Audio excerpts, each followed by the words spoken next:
Hey folks, this is Mal, and welcome back to Wasteland 2. So, this is just a quick update about the newly released beta.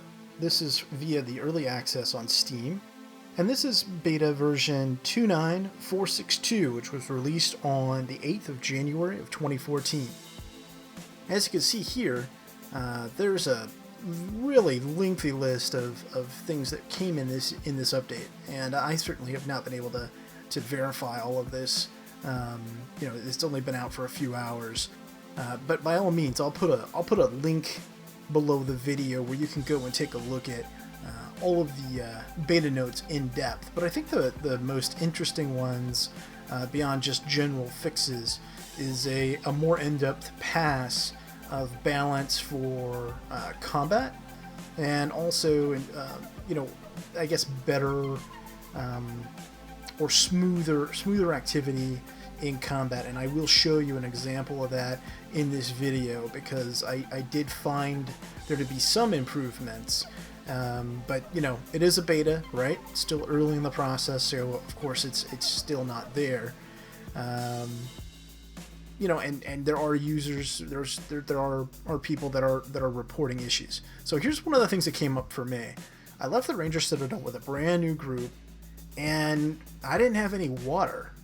Now, I don't know if I was supposed to do something in the Citadel that I hadn't done before. Quite frankly, I didn't look around. And I'm not the only person that's reported this, so I don't think this is a new feature. I think this is a bug, that you simply leave the Citadel with no water. So what happened, of course, is that, I'm like, okay, let me go over here to the first point of interest, right? The first quest, which is the radio tower. And as you can see here, as we travel across, a couple things.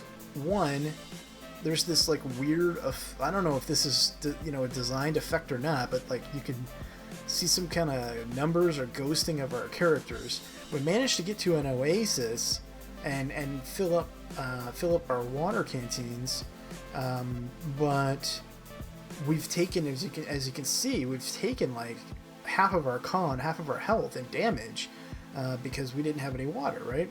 Which that part makes sense. What doesn't make sense is why Desert Rangers would leave with no water. So here we go. We get to the first point of interest, and we're already hurt.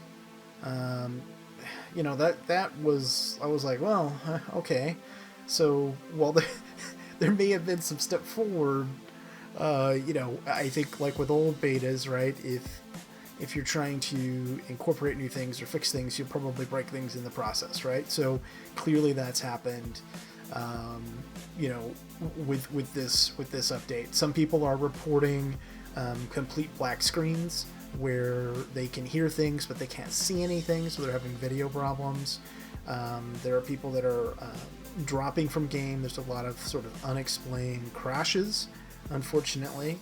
Now, I have not experienced that yet, but then again, I have only gone through sort of the first zone here at the radio tower at this point.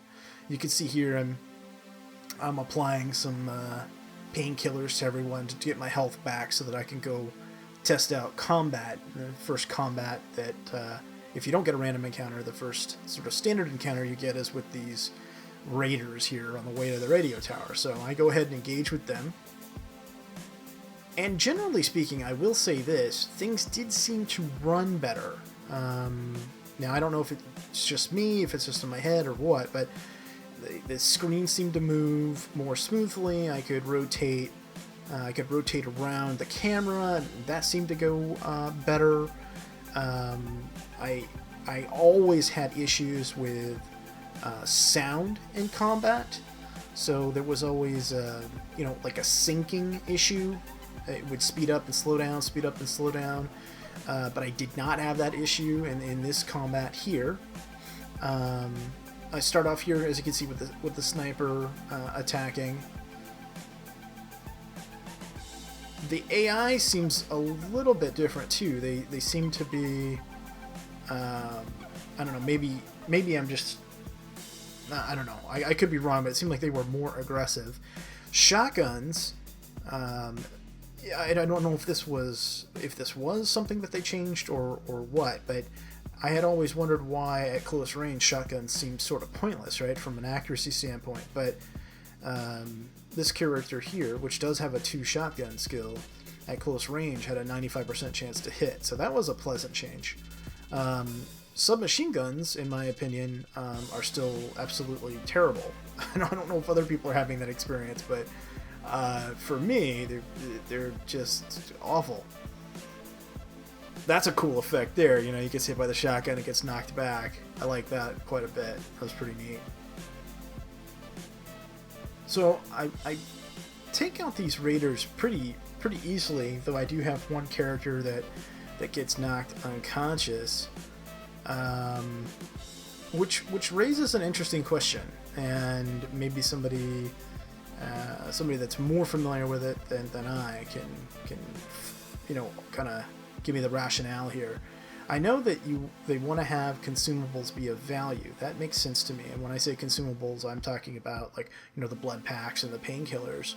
But my surgeon can heal someone's their health, if they get completely knocked out, right? If they have a serious wound or whatever, they can fix that and restore health. But they can't do anything for someone that's just hurt. It just says, it's not possible or whatever. Now you can see this person bleeds out, falls unconscious. I bring the surgeon over.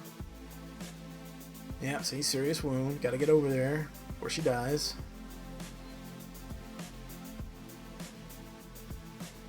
Okay, so here we go.